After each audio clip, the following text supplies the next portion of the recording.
We apologize for the delay, but we are glad that you're here and welcome you as ever to the briefing room for your daily briefing.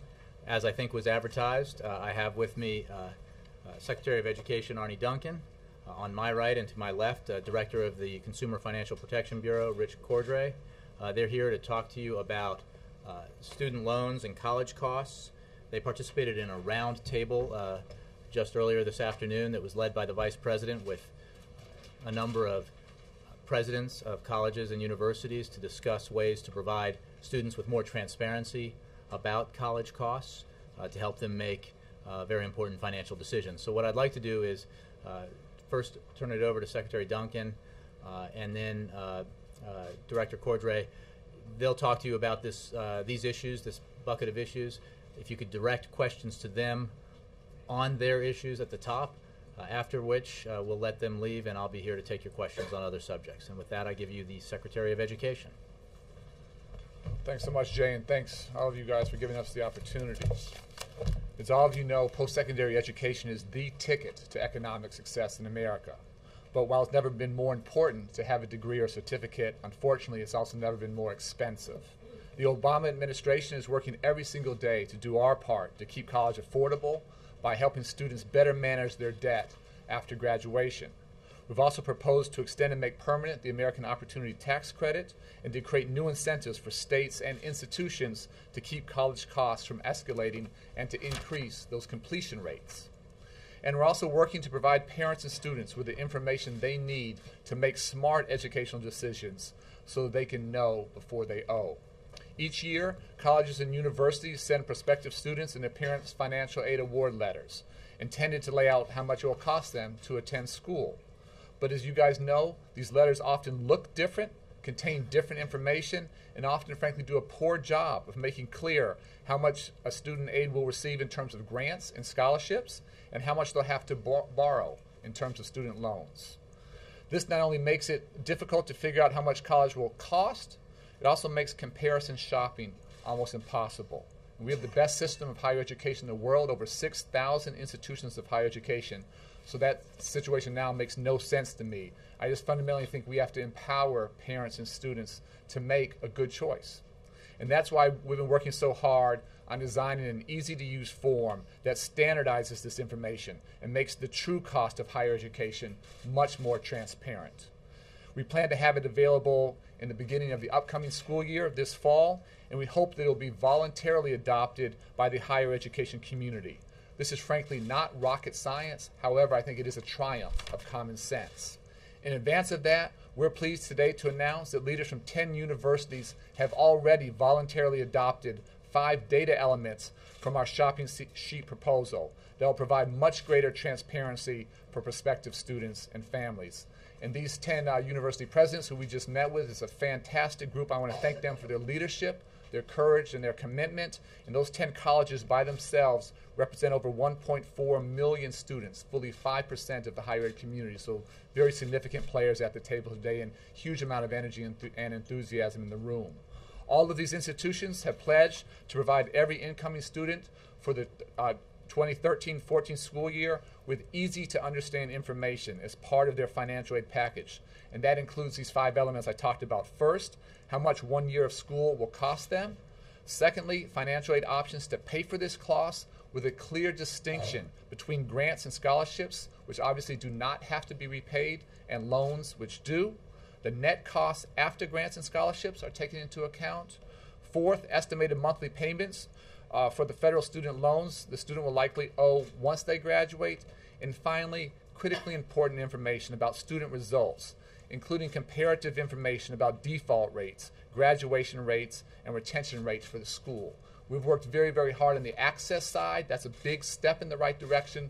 The goal, however, is not access. The goal is completion and understanding all these students graduating the back end. Having this important information provided both clearly and transparently will help students and their parents invest wisely and make the best, most informed decision possible about where to enroll. That's the fundamental point here. And today we're calling on all colleges, all 6,000 colleges, university presidents from across the country to make the same commitment as those 10 leaders did today to provide this easy-to-understand financial data about their higher education investment. Director Cordray and all the folks on his team at CFPB have been just amazing partners in this effort, and I want to thank them for their leadership and their commitment as we take on this critically important work. And now I'd like to turn it over to Rich to talk about what CFPB is doing to help parents, students, and consumers know before they owe.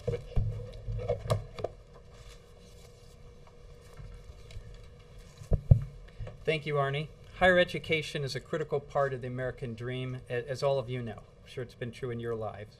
But for many students today, this dream can only be realized through borrowing.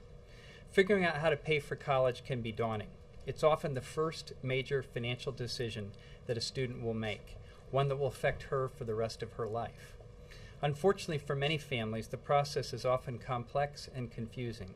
It's hard for students to compare college costs, evaluate financial aid options, and figure out how much debt they can afford. We have heard from thousands of student loan borrowers who tell us that they simply didn't understand what they were signing up for. Many of them chose private loans before exhausting their federal loan options, which are cheaper and protect them if they run into trouble. Some resorted to credit cards and other high-priced loans, and all too often, borrowers got in way over their heads. Recently, we announced that outstanding student loan debt had crossed the $1 trillion mark.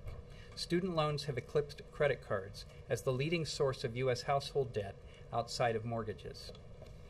The stakes have never been higher for families to clearly understand the costs and risks of student debt.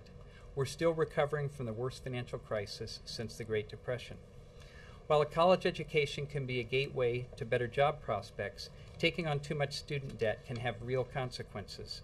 Students need to know before they owe.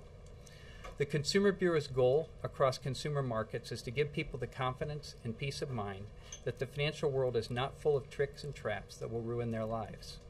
We want information to be clear and easy to understand so that consumers can make wise financial decisions for themselves and their families. Today's announcement is an important step toward that goal. We're grateful to Secretary Duncan for being a strong partner in our Know Before You Owe initiative to develop a financial aid shopping sheet that enables students to clearly see their aid options so they can pick the package that works best for them. And we're pleased to receive support today from college presidents representing some of the largest universities and university systems in America who are committed to ensure that their students understand their financial aid and student loans and the costs of college. We look forward to continue working with them to create a system where students can climb the economic ladder and live their American dream. Thank you. With that, we'll take your questions. So, these gentlemen, Krista?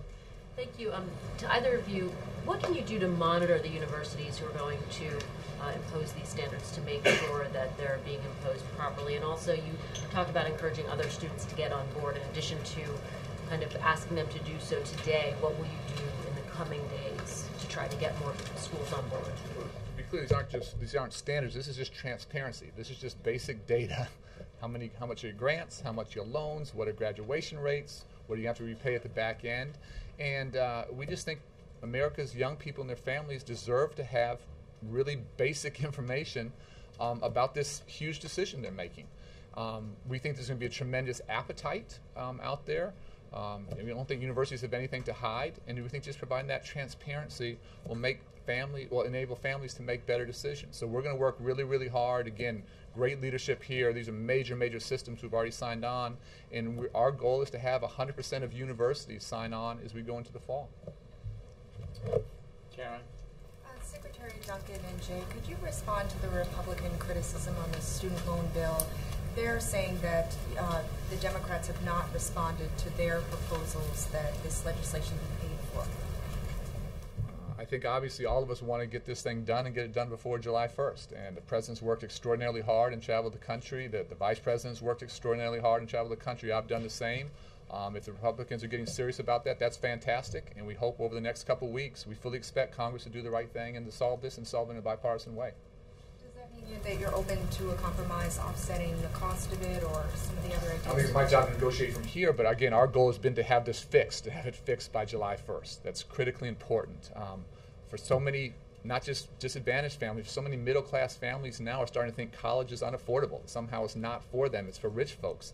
That's a real problem. We can't afford to take this step in the wrong direction. We have to keep those Stafford interest rates low, and we're committed to doing that, and absolutely hope and expect the Republicans to work with us in a bipartisan way to get this done. Not to talk about it, but to fix it. April, then Jackie, then Jake. Secretary Duncan, what programs are you saying that will not be on the table to be considered to help fund this? Yeah, again, I don't think it's not right for me to negotiate from here, but it's up to Congress, for the House and Senate to work together and to get this done by the end of the month. So, since they're saying things like the nutrition programs, and that kind of thwarts some efforts that the East Wing is doing to help. So then, if it's not a serious proposal, that's not one we're going to take seriously. But if it's a serious proposal, we'll entertain it seriously. This is for Mr. Cordray mainly, but it may also apply to you too, Secretary Duncan. The House Republicans are using a lot of the appropriation bills to cut back on spending in some of the areas that constitute what the administration would consider its achievements to date. And for instance, the Ag Appropriations Bill cuts back deeply on the CFTC. There are cutbacks for the SEC. I'd like to know what this means, you think, for enforcement and implementation of the Dodd-Frank law, and if you have anything in terms of the appropriations for your department and Raise to the Top or any other program I'd like to hear. Well, I think obviously if you don't have resources, it makes it harder to enforce the law. The CFPB is like the other banking agencies where we're not an appropriated agency, and I think that that's appropriate. Those agencies have been taken out of politics for many years, in some cases over a century. It's very important for us to do our job of protecting the American consumer in the financial marketplace. That's a hazardous place. They often end up in trouble. We've seen that. It helped lead in the mortgage market to the financial crisis, and that's why we're working to fix that. Specific maybe of how enforcement would be affected? Well, given that the proposals you're talking about don't affect the CFPB, I'm not in a position to give a specific, but I think it's just basic common sense that if you don't have the resources to enforce the law, you're not going to enforce it effectively, and I think that's part of what's contemplated here. Okay, Duncan, is there anything that applies? Sure. I mean, if you look at the Ryan budget, you'd see potentially a couple 100,000 children lose access to Head Start. I would argue that's probably the best investment we can make is to get our 3- and 4-year-olds off to a good start and ready to succeed in kindergarten. You'd see potentially hundreds of thousands of people lose access to Pell Grants, and Pell Grants take a step backwards. So one of the things I've been most proud of that we've seen a 50% increase from 6 million to 9 million people, young people with access to Pell Grants and going to college. And we need to educate our way to a better economy. And anyone who argues we need less access to college, that that's the right thing for children or families or our communities or our nation, I think we're cutting off our nose to spite our face. So I continue to think passionately that education is an investment, not an expense. We've never asked for an investment in the status quo. Hopefully you've seen our administration push an unprecedented level of reform at every level, early childhood, K-12, and now on the higher ed side. We're proposing a race to the top for higher education. But I always say this is about shared responsibility. So we have to invest at the federal level. But on the higher ed side, which we're talking about today, this past year, 40 states cut funding for higher ed. 40 states, 80% of the country. How is that good for where we need to go? And I know these are really tough economic times, but we want to use a race to the top for higher education to incentivize states to invest and make sure more young people have access, not less. So we have to get there, and the jobs of the future are going to go to the countries where they have the knowledge workers. And that's either going to be here or that's going to be overseas, and that's up to us. That's in our control. Jake, you're next. Why are tuitions skyrocketing so much, and what has become of previous proposals by the administration to try to clamp down on this by threatening to withhold federal funds if tuitions kept rising? I mean, the biggest driver of increased tuition is states cutting back funding for it. That's the biggest driver. And so where states continue to invest, where we can challenge that, then we can continue to challenge universities to be efficient and to be more effective and to be more productive and to use technology. But our goal for Race to the Top for higher education is threefold. One is to incentivize states to continue to invest. Secondly is to incentivize universities to keep tuition down, and many places are doing very creative things in tough economic times. Not everybody, but a lot. And then finally, I keep saying this can't just be about access. It's got to be about completion. So where universities are building cultures around completion, where first-generation college goers and English language learners and Pell Grant recipients are graduating we want to use race to the top resources to incentivize that behavior. It's got to be about shared responsibility. We have to play, states have to play, universities have to play. Just a quick follow-up. When you talked about some of the creative solutions, are you referring to the program recently profiled in Ohio where they're selling off this leads to all of the parking and privatizing the airport? And I don't know that one specifically, but you see universities who are going to 3-year programs, going to no-frills campuses. You see universities doing very different things. It's actually really interesting. Those introductory classes that often wash out half the students fail. They're actually doing some really creative things with technology, driving down costs and increasing passing rates pretty substantially. So there's lots of work that universities are doing in a creative way to control costs and to make sure students are staying in there. We have to take those best practices to scale. We have to make that the norm rather than the exception. Jared? For the Secretary, along with the accurate sticker price initiative, has there been any commitment by these university leaders to control their costs, keep their costs down? Because I would imagine that there's maybe an incentive to not participate in something like this, so you can maybe hoodwink students into paying a little bit more. So I think if folks are out there trying to hoodwink students, we have the bully pulpit. And where folks are doing that, we intend to be very loud and very clear. And again, we have 6,000 institutions of higher education. We have the best system in the world. What we haven't had is enough transparency. I think transparency is a very, very powerful lever. And again, that's why this partnership is so important. And our young people are smart and savvy. And if some university thinks they're going to get by hoodwinking people, I think that's a losing strategy. But is there a commitment from these universities to control their costs as part of this plan? So many of them are doing that in a creative way. People in very different situations. Some states we have. Maryland's done a pretty good job of funding education. California has struggled. So not every institution is at a similar platform. So it's a little hard to hold everyone to the same standard. But asking everyone to become more efficient, to become more economical, you had some real leaders there who are doing that. And again, what we want is with transparency. Good actors are going to get rewarded. People are going to vote with their feet. Bad actors are going to lose business, and we think that's okay. We think that marketplace needs to play in ways that it hasn't before. Steve? Yeah, Senate Republicans, Mitch McConnell, House Republican leaders are really complaining that they've offered up 4 different ways now to pay for the student loan fix, all of which they say are in the president's budget or things the president himself has proposed, and they can't get a response back from the White House. And is that something that they should expect this week, or how long is it going to take for the White House to sort of figure out where they're? Again, I think it's our collective goal to have this done by July 1st, whatever that's 3 weeks, 3.5 weeks, whatever it is. And we're glad folks are taking this very seriously now, and we hope and anticipate moving forward in a bipartisan way, by the end of the month. Absolutely.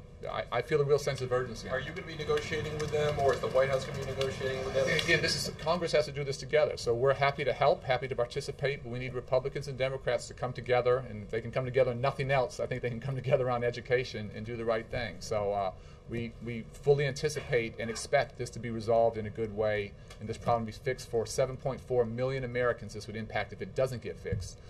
We anticipate by the end of the month having a good resolution here. Yes, Kate. One of the Republicans' proposals is to raise the federal employee retirement contribution. Is that something that you would propose? I mean, in this economic climate, it would be. I don't think it's appropriate for me to get into any specifics here. Again, the goal is to get this done in a bipartisan way that makes sense over the next 3.5 weeks. Senator McConnell said today that there hasn't been any outreach from the White House on this. Is that true? Has there been? I don't know all the details. I have a lot of respect for Senator McConnell, and if he's very serious about this, we want to sit down with him and Speaker Boehner and everybody else who want to get this done and get it done. Fred. Oh, thank you. This concerns the CFPB's role with higher education, and it seems to be with regards to student loans. But Republicans have said, Senate Republicans have complained in the past already that the agency sort of has too broad and too vague powers. The fact that it's involved in college costs, does that speak to that at all? I actually don't think there's anything broad or vague about our powers. These are very specific problems that regular families face across this country. Problems in the mortgage markets, problems with credit card debt, increasingly, as we've seen and discussed today, problems with student loan debt. knowing what the prices and risks are before they make decisions so they can make better informed decisions.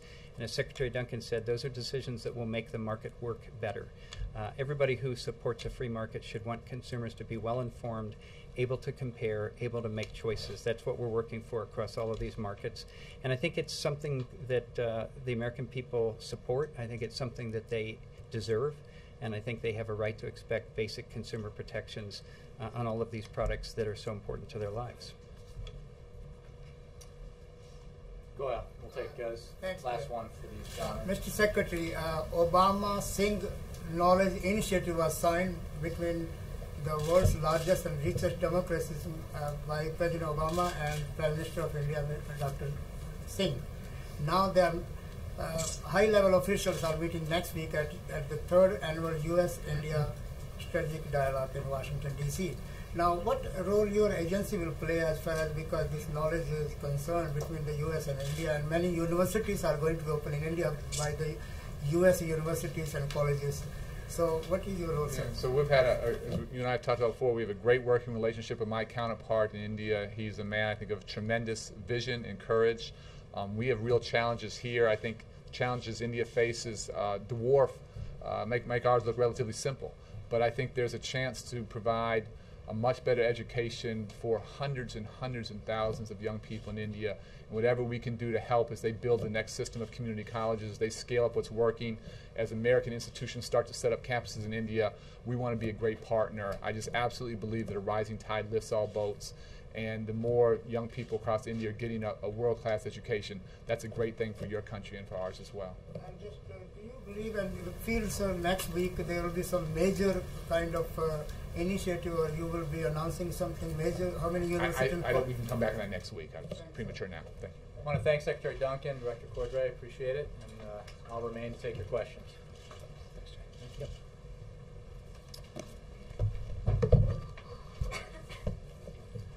Let everybody get out the door while I survey the field.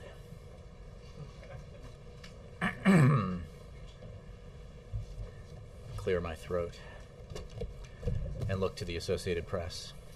Can you confirm the death of Al-Qaeda #2 al-Libi in the U.S. drone strike in Pakistan, and comment, please, on what his assassination would mean for the Al-Qaeda organization, your fight against it, and secondly, for U.S. relations with Pakistan?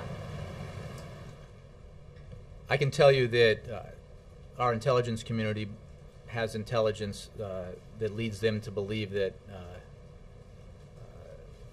Al-Qaeda's #2 leader, al-Libi, is dead. I can't get into details about how his death was brought about, but I can tell you that he served as Al-Qaeda's general manager, responsible for overseeing the group's day-to-day operations in the tribal areas of Pakistan, and he managed outreach to Al-Qaeda's regional affiliates. His death is part of the degradation that has been taking place to core Al-Qaeda during the past several years. And that degradation has depleted the ranks to such an extent that there is now no clear successor to take on the breadth of his responsibilities. And that puts additional pressure on Al-Qaeda's post-Bin Laden leader, Zawahiri, to try to manage the group in an effective way. This would be a major blow, we believe. Al-Libi's death is a major blow to core Al-Qaeda, removing the #2 leader for the second time in less than a year, and further damaging the group's morale and cohesion, and bringing it closer to its ultimate demise than ever before. Just to follow on the Pakistan question, I mean, if this was a U.S. drone strike, it would be the second U.S. attack that killed a senior Al-Qaeda leader within Pakistan's borders in a very short period of time, and they didn't respond so well to the first one. What I can tell you, Ann, is that our government has been able to confirm al-Libi's death. I don't have anything for you on the circumstances of his death or the location. I can simply say that he was the #2 leader in Al-Qaeda. And this is the second time in less than a year that the #2 leader of Al-Qaeda has been removed from the battlefield. and that represents, in the wake of the death of Osama bin Laden, another serious blow to core al-Qaeda in what is an ongoing effort to disrupt, dismantle, and ultimately defeat a foe that brought great terror and death to the United States on September 11th, 2001, and that has perpetrated acts of terrorism against innocent civilians around the globe. He said that his breadth of experience would be difficult to replace, but the organization has shown that it can get a warm body wherever it needs to and continually regenerate. What is it about him that makes him made him particularly valuable? Well, I think he was very much an operational leader, general manager of al-Qaeda, with a range of experience that is hard to replicate. I think that it is a job that's hard to fill, and that there may not be, given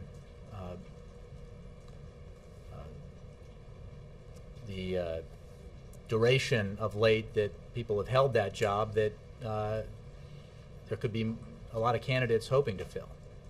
So the point is that removing leaders like al-Libi from the very top of al-Qaeda is part of an ongoing effort to disrupt and dismantle and ultimately defeat al-Qaeda. And that is an important piece of business. Yes, Reuters. Jay, with the crisis in Europe deepening by the day, can you talk about what the president's been doing behind the scenes in the last few days and what his conversations with European leaders have intended to send a message on? Throughout this crisis in the Eurozone, the president has remained closely engaged with his European counterparts, as I have said in the past, and that has continued throughout recent days and weeks. We believe that economic performance in Europe is of great importance to us here in the United States. The Eurozone crisis creates a headwind for the global economy, and we are obviously connected to the global economy, so trouble in the Eurozone presents a challenge to the American economy. Europe is an important trading partner, and our financial systems, as you know, are deeply connected. As I've said in the past, European leaders have taken significant steps in implementing a firewall, establishing a firewall, and in various countries implementing reforms that are necessary, and we support those efforts. More needs to be done, as we have said, and today, as you know, I believe, the G7 ministers and governors reviewed developments in the global economy and financial markets and the policy response currently under consideration, including progress towards financial and fiscal union in Europe. They agreed to monitor developments closely ahead of the G20 summit in Los Cabos. I can say that European leaders seem to be moving with a heightened sense of urgency, and we welcome that, and we're hoping to see accelerated European action over the next several weeks, including in the run-up to the aforementioned G20 leaders meeting in Mexico. A movement to strengthen the European banking system will be of particular importance in this time period. Now, the president has tried to walk a fine line over the last several months between not appearing to lecture his European counterparts, but also trying to prod them into action. He's felt that strong action was needed. Is it time now to step up that message? Does he feel that he needs to underscore that even more strongly? The President and Secretary Geithner and others have shared the United States' experience with the kinds of challenges that the Europeans have been facing, whether it's the need to implement very strict stress tests on banks, the need to ensure that financial institutions are recapitalized. These are decisions that are sometimes difficult politically, but important for the long-term fiscal health of, in the case of the decisions we made here of the United States, and in the case of the decisions being made in Europe of the countries of the Eurozone and the region.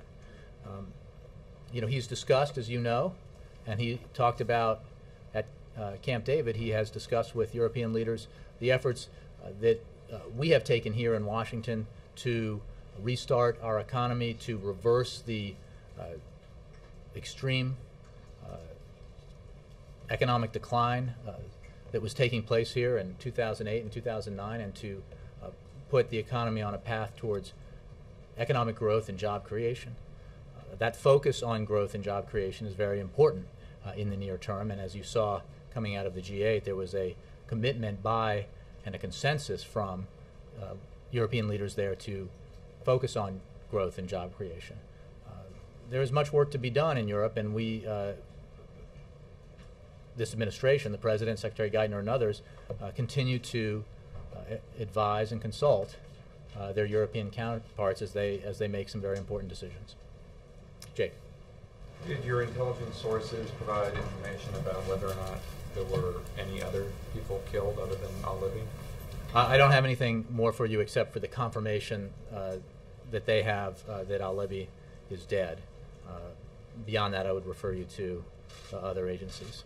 It's not difficult to foresee a world in which the United States is not the only country with this kind of technology.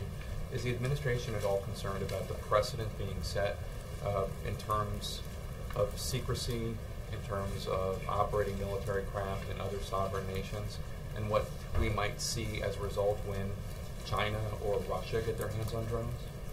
Again, I can't discuss methods from here, and I won't discuss, well, this is in relation, obviously, to the particular incident that we've been discussing, and I can't get into details about al-Libi's death, the circumstances or the location.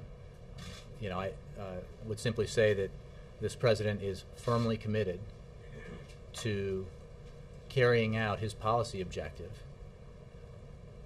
in Afghanistan and in the Afghanistan-Pakistan region, which is to disrupt, dismantle, and ultimately defeat al-Qaeda. He is committed to disrupting, dismantling, and ultimately defeating al-Qaeda beyond that region too. That's why we cooperate with countries around the world in efforts to counter al-Qaeda and other extremists. Okay. Not relating this question to the death of al-Libi. The United States has this technology. President Obama has said that the administration should be more transparent about it. Is there not any concern that the administration has that there is a precedent being set? We've just heard Assad this week blame the massacre that took place in Hula on terrorists. Any country can and I heard a collective rolling of the eyes, or saw a collective rolling of the eyes around the globe, because everyone knows how preposterous that assertion is. And countries claim terrorism as a justification for their actions all the time, even positing that the United States, under any president, only acts righteously every time. Is there not any concern that a precedent is being set either for some future dangerous president or any other country? Without getting into very sensitive issues that go to the core of our national security interests, I can simply say that this president, this commander-in-chief, puts a great deal of thought and care into the prosecution of and implementation of the policy decisions he makes, and that includes in the effort to combat al-Qaeda in the AFPAC region and around the world. There is no question, as the president has stated on many occasions, that the decisions that a commander-in-chief has to make when it comes to war and peace, when it comes to defending the United States and protecting the United States and our allies, are weighty, serious decisions, and he treats them that way every time he makes one. What gives the United States the moral foundation to object in the future to when Russia... I'm sorry? I'm just wondering how many questions... I mean, maybe you should have it like an interview with him. Go ahead. Do you mind if I continue? Go right ahead. I'm just wondering what the moral foundation comes from. The United States objects in the future to an action being taken by China or Russia along these same lines. Well, I reject the comparison, but I would simply say that, as I said just now, that this president, this administration, takes very seriously the decisions that are involved in the effort to disrupt, dismantle, and defeat al-Qaeda. But this president is absolutely committed to that objective. As Commander-in-Chief, as President, protection of the United States, protection of American citizens, protection of our allies and our interests are a high priority, the highest. And that will be the case as long as he's in office. Kristen. Jay, has the killing of al-Libi complicated efforts to press Pakistan to open its supply routes? Again, Kristen, as I think I just noted, I can only discuss the fact that we have confirmation of his death. I can't get into location or circumstances. And I would simply say that we have an important relationship with Pakistan that we endeavor to work on every day because it is in our national security interest to do so. To ask it in another way, obviously this was a big topic of conversation during the NATO summit. Has the administration made progress since NATO toward getting Pakistan to reopen? I don't have an update for you on that. Both, obviously, this administration and the government of Pakistan are committed to resolving that issue. We believe that it will be resolved, but I have no specific updates for you on that. So are talks ongoing? Again, I don't have specific information about discussions on that issue. Obviously, we have regular contacts and consultations with the Pakistanis. Let me move around a little bit. Yes? Jay, as you know, yesterday was 30-year anniversary of the speech that President gave in Cairo. In that speech, he made some promises concerning Iraq, Iran, Afghanistan, the Middle East peace process, of course, about changing the American image in the Muslim world. Now, 3 years later, do you think that President has kept these promises? And how does this administration read or see his speech after bearing in mind the events of the Arab Spring? I would say, again, without going through in detail the president's speech, that yes, the president has kept the commitments that he made there. He's been, I think, very transparent and clear about what his objectives are, about what the interests of the United States are, who our foes are and who they are not.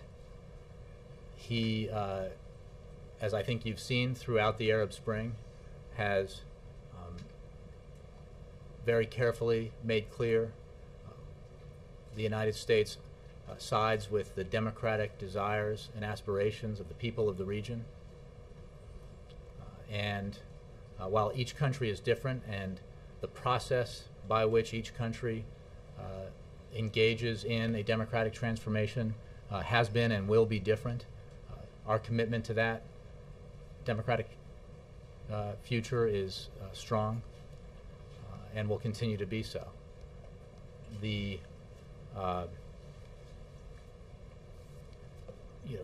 president has also committed, as I've just been discussing with Jake, to making sure that our military operations in a place like Afghanistan have a very clear objective. When he took office in January of 2009, you could ask 10 members of the United States military or the previous administration what our objective in Afghanistan was, and you would get 10 different answers because it was so unclear. And that was highly unacceptable to President Obama, and he made sure that he thoroughly reviewed the situation in Afghanistan, thoroughly reviewed our policy objectives, our resources, and put in place a policy with a very specific goal and the resources necessary to fulfill it. And I think that has contributed to a clarity about U.S. interests and U.S. objectives. Ed? On the economy, former President Clinton last night at one of the fundraisers said that if you look at history, an economic recovery takes 5 to 10 years. If there's a housing collapse... After a financial crisis, that's right. Yeah. Did I not say that? You said an economic recovery.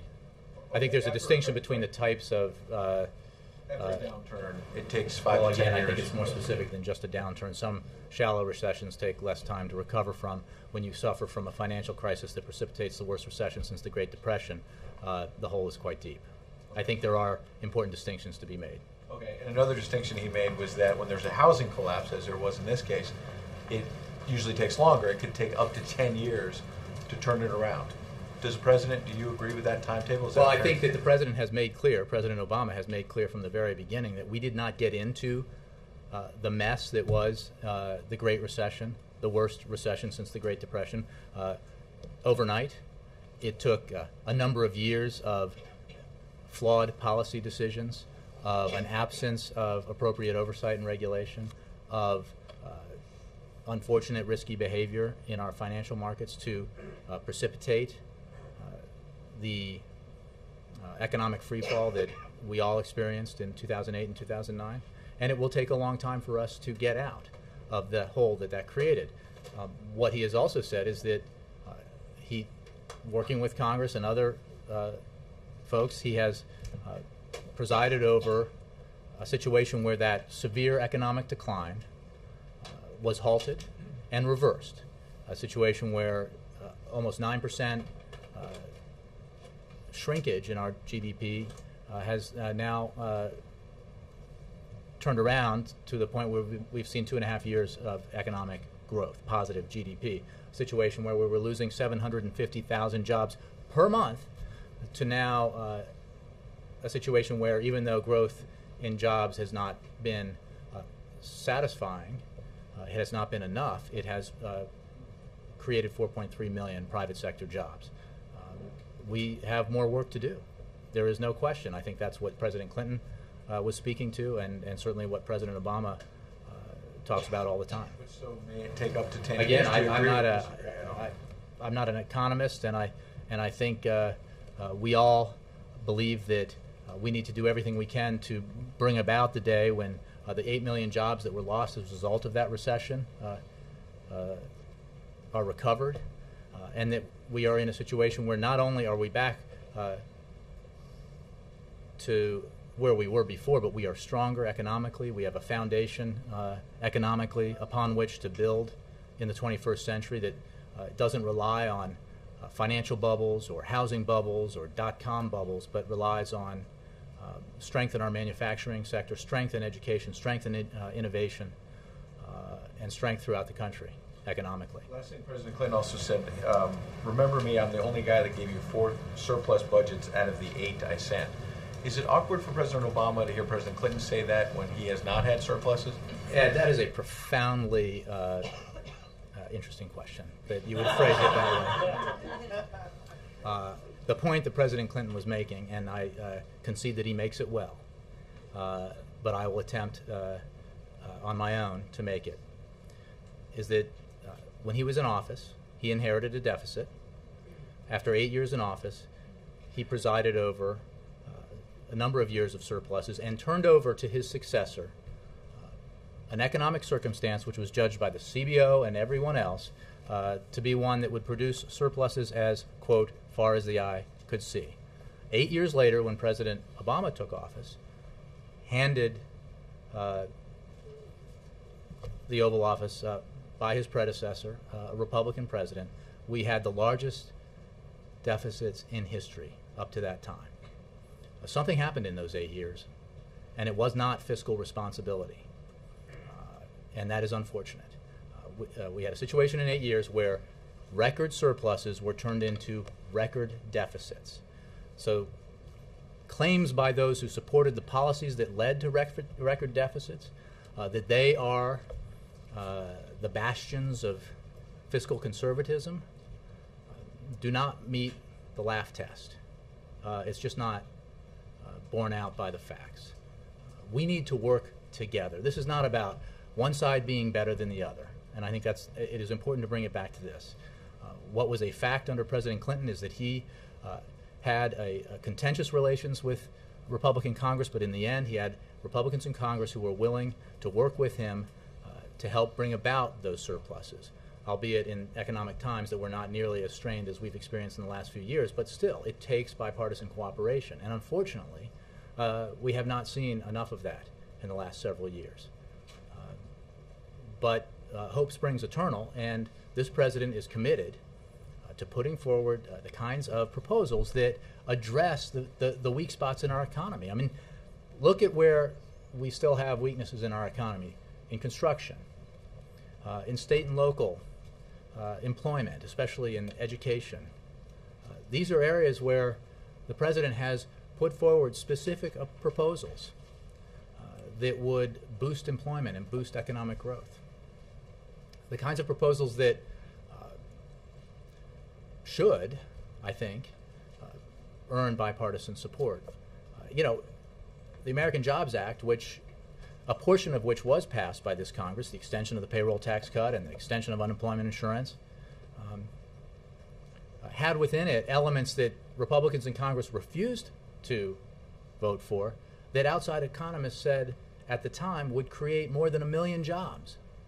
So Republicans in Congress left 1 million jobs on the table, unfortunately, because they didn't want to ask oil and gas companies to give up subsidies despite record profits. They didn't want to ask others to give up tax breaks and loopholes that would have allowed for the funding of those initiatives that would have taken those 1 million jobs off the table and put teachers back into the classroom and construction workers back on the job.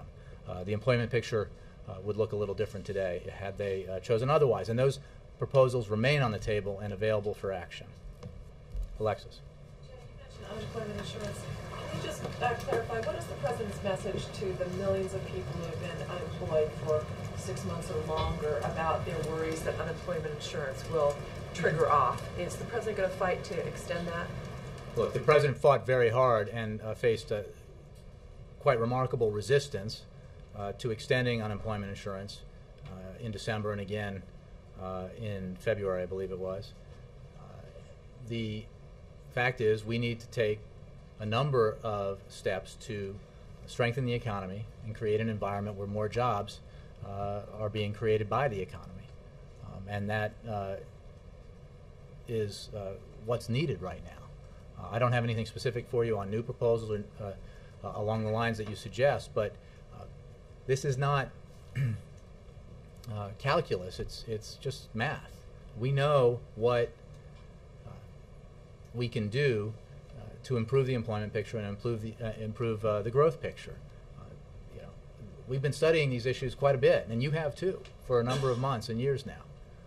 And action can and should be taken so that the American people feel that Washington is addressing their highest priority.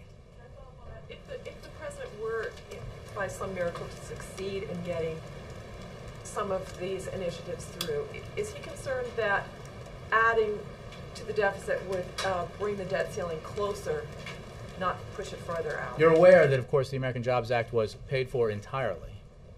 Again, but you have to make choices, and that was the debate we had, and that's the debate we're continuing to have. You're right. If you don't want to ask oil and gas companies to give up their subsidies, you don't want to ask corporate jet owners to give up their subsidies, if you don't want to ask the wealthiest Americans who have enjoyed a pretty good run the past 10 years or so to pay a little bit more, then it's harder to pay for these initiatives that would put, in the case of the remaining elements of the American Jobs Act, more than 1 million people to work. But that's what governing is all about. You got to make these choices. The President's clear about the choice he thinks ought to be made. Overwhelmingly, the American people tend to support those initiatives, and hopefully Congress will act. There's pressure on them too to demonstrate to their constituents that they're not just sitting on their hands and hoping the economy doesn't get better because it will improve their prospects in November. I mean, I don't think their constituents think that's generally a responsible approach. So hopefully there'll be pressure on them to do something and to demonstrate they did something to help the economy. Leslie, and then Nora. If you could discuss the CBO report that was out today that has some pretty grim numbers. Republicans are seizing on it, suggesting that it's proof that the President is not taking the country on the right track, and what's going to do with its negotiations later this year. Well, I think what the CBO report demonstrates is that we need to take sensible measures to deal with our medium, and long-term deficit and debt challenges. Again, this is arithmetic, not calculus. We know what we have to do. There has been a great deal of ink spilled on the various options available to us. There is either an option that says dealing with our deficits and debt should the responsibility for that should be borne entirely almost by the middle class and seniors and folks who depend on programs like Medicaid, or it should be borne evenly in a balanced way, which is what the president believes. That approach has been endorsed not just by this administration, not just by Democrats in Congress, but by every bipartisan commission of any credibility that's looked at this issue. The holdouts thus far have been elected members of the Republican Party in Congress. Not all of them, but most of them.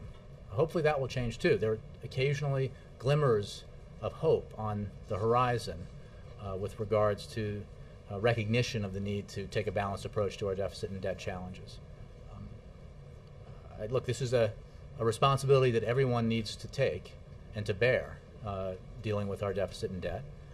And going back to my answer to Ed's question about the fact that this president, in the midst of a cataclysmic economic decline, was also, in addition to the keys to the building, handed the largest deficit thus far in history.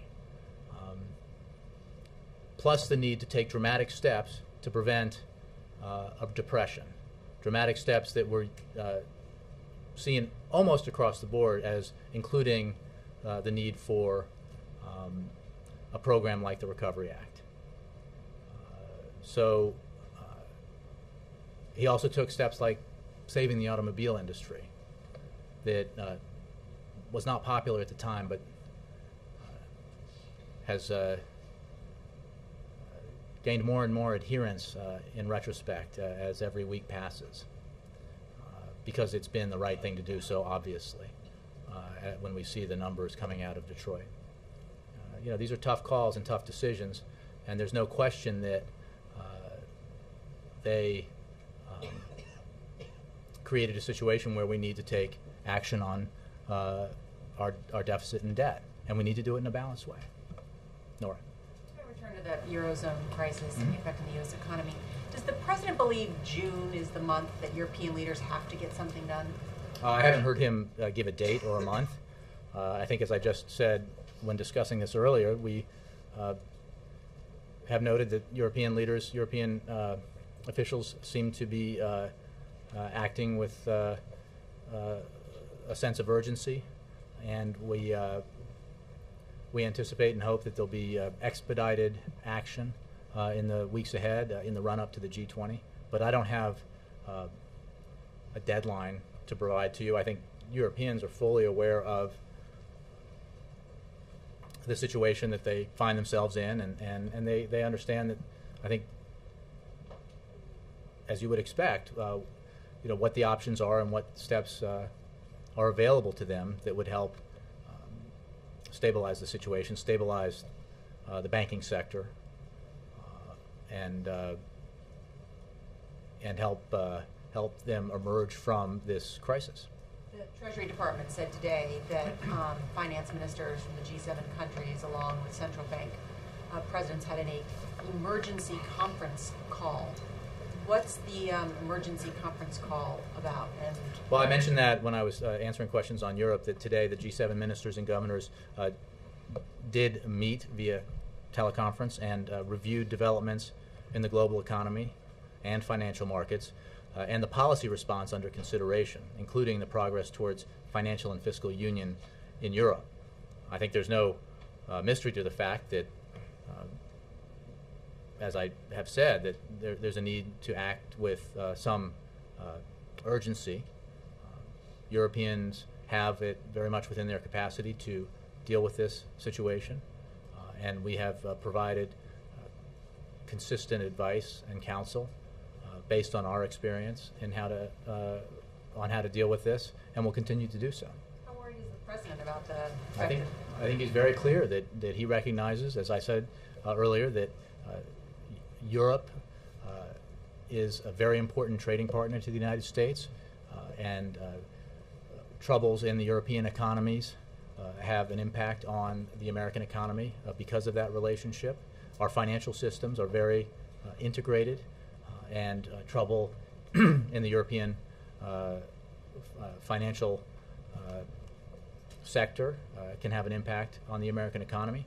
This is the headwind that the President has talked about in the past. Now, that's why we need to take the steps that we can take, that we can control entirely here in Washington, to insulate the American economy, to insulate the American people from these kinds of challenges posed by Europe and elsewhere. And you mentioned he was closely engaged. If he was talking with other world leaders and presidents, you would read out those calls, correct? Not necessarily. I think you might expect that he has conversations that we don't always tell you about. I'm not trying to be sly here. I would just say it certainly is the case, and has been the case as long as I've been press secretary, that the President has conversations that we don't read out to you, either with American business leaders or members of Congress or foreign leaders or others. So we don't read out every conversation the President has.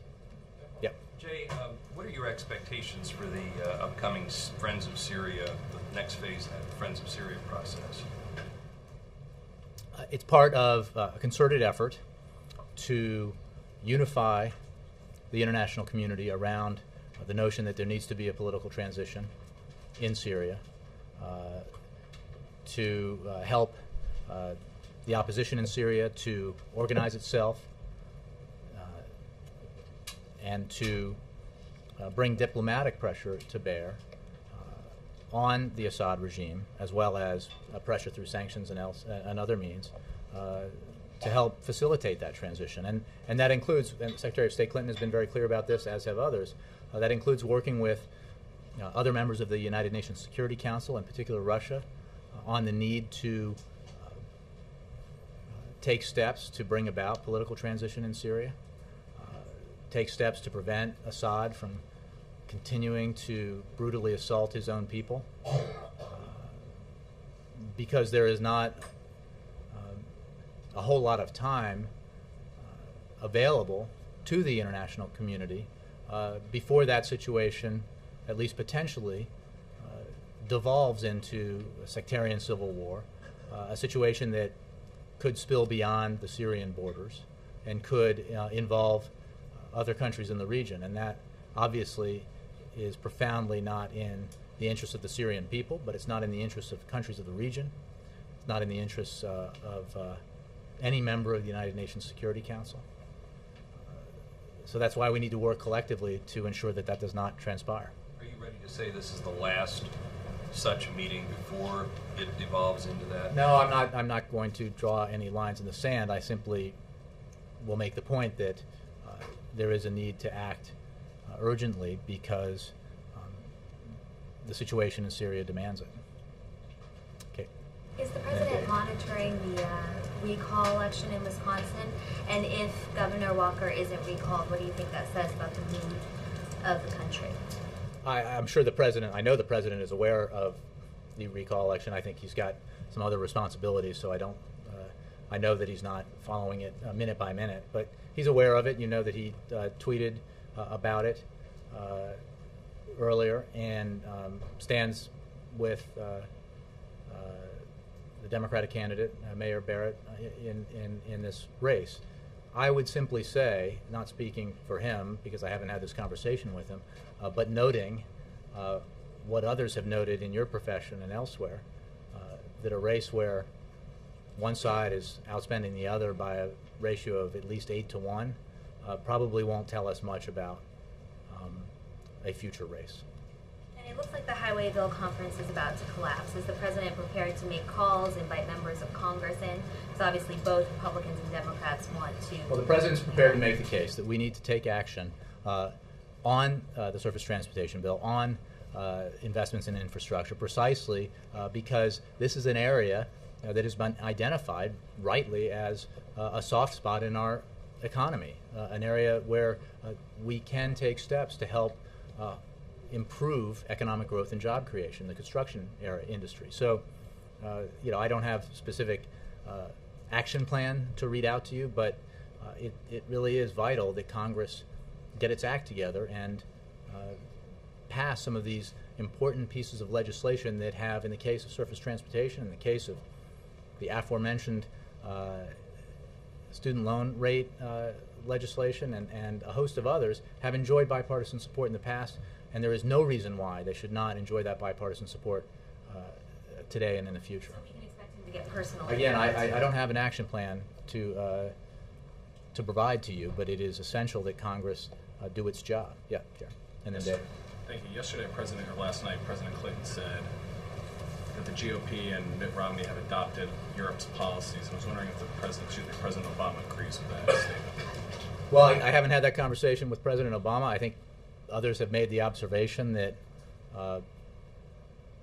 austerity alone is not, at least not the right prescription for, and was not the right prescription for our economy. We're not in a position and do not want to lecture other nations about the steps they should take. We can provide counsel and advice based on our experience, and we are certainly not satisfied with the pace of the recovery thus far, the pace of job creation thus far, but there has been economic growth and there has been significant job creation, 4.3 million jobs in the last 27 months here in the United States, and that is in no small measure. In fact, it is completely because of the initiatives that were taken to help stop the bleeding in terms of the cataclysmic economic decline that it greeted this president when he took office, and reverse it, and to create a situation where the economy began to grow again, where employers began to hire again, and in some sectors of the economy, like manufacturing and the auto industry, where the economy really began to rebound in significant ways. It has been uneven and it is far from complete, but it is a picture of a response to a financial and economic crisis that I think bears review. Dave. Yes, on the student loan issue, Secretary Duncan said just moments ago that he didn't want to negotiate from the lectern, but that if Republicans offered serious proposals, the White House would engage those serious proposals. Just generally speaking, the Republicans have offered proposals. Does the White House believe they're serious? And if so, are you willing to Again, I'm not going to negotiate the particulars here. I would note, look, I share Secretary Duncan's optimism about the fact that this will be resolved. Despite the Speaker referring to it as a phony issue, we think there are signs that Republicans understand that it would be a terrible thing for the 7.4 million Americans who would be affected if these loan rates were allowed to double, and therefore they will take the necessary action. I'm not going to get into the nitty-gritty here of negotiating. What's the next step for the White House involvement in this? Well, I mean, we'll continue to work with Congress and with the leaders on this issue to get it resolved. But I don't have specific elements of what that final outcome will look like for you. Yeah, Ari. The White House has said for several years, a few years at least, that the health care law cannot stand without the individual mandate. Is that still your position? Well, I would simply say that obviously the individual mandate is a hugely important component to the Affordable Care Act because it is what allows for, in many ways, coverage of those with pre-existing conditions and others who might otherwise not be able to get insurance were the mandate not in place. So I think it is profoundly important, as it was, say, in Massachusetts and has been in its implementation in Massachusetts. I'm sure that's why Republicans in Massachusetts and even at the Heritage Foundation thought it was a good idea when they came up with it. But I'm not going to game out for you what, I know where you're headed, what a Supreme Court decision would look like if it were to come out this way or that way. The President believes, I believe. I think a lot of lawyers believe. I think a lot of lawyers believe who have studied the precedent here with regards to the Commerce Clause that the Affordable Care Act is very much constitutional. But it's up to the Supreme Court to render its judgment. But do you still believe that functionally, as a matter of policy, the law can't function? I have no change in what my predecessor or others have said about that. But again, the question is based on an assumption about a decision that the Supreme Court has not made. Yeah, Jared. Jay, earlier you said that the service members who are in Afghanistan, the conflict there is simpler because of the Obama administration. Do drone strikes make it less simple to the American people to understand when these are secret and often done without really understanding? Jared, you're trying to get me to talk about things that I can't talk about from the podium, but I will simply say that the American people very much support the idea that our efforts in Afghanistan, efforts that put the lives of American men and women in uniform at risk, as well as the lives of our civilian personnel in Afghanistan at risk, should be focused primarily on disrupting, dismantling, and defeating al-Qaeda. That is the policy objective that the president put into place, and it's the right one, and it is the reason why we went to Afghanistan in the first place. Do they support it if it's secret? Again, I think you're conflating a bunch of things here that I would love to tease them apart for you, and I'm happy to do that at another time. But I think the president's policy objective of defeating al-Qaeda is one that does have the support of the American people. One more, Jay. On the transit of Venus, is the president expecting to spend any time today looking at the transit of Venus? He's a nerdy guy. It's cloudy. My colleague says it's clouding up out there. I wasn't even aware of it. I'm so focused on making sure I have the answers to your questions. I knew nothing about the transit of Venus. Mr. Dennis. Okay. Last one. Thank you. That was it. Thanks, guys. My audience is leaving.